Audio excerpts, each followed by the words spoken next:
برائی کا جواب برائی سے نہیں دینا چاہیے بلکہ معاف کر دینا چاہیے، درگزر کرنا چاہیے۔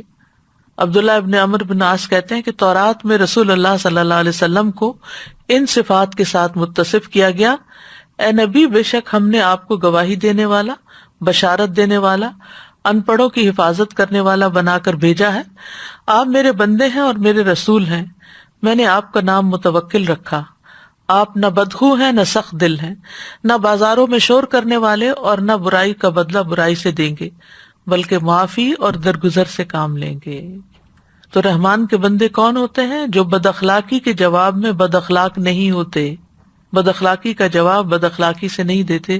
جیسے کہ ایک موقع پر حضرت عائشہ رضی اللہ تعالی عنہا نے جب ایسا کیا تو آپ نے ان کو منع فرما دیا۔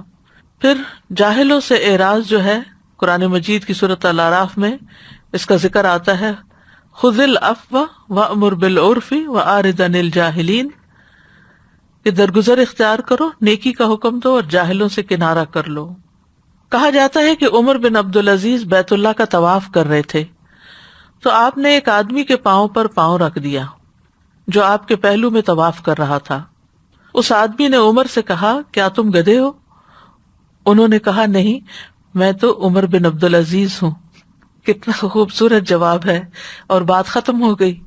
جواب میں یہ نہیں کہا کہ تم ہو گے یا تمہارا باپ ہوگا جیسے عام طور پر اس کا جواب دیا جاتا ہے۔ انہوں نے ایسی حماقت نہیں کی بلکہ بہت خوبصورتی سے اپنا تعارف کرا دیا۔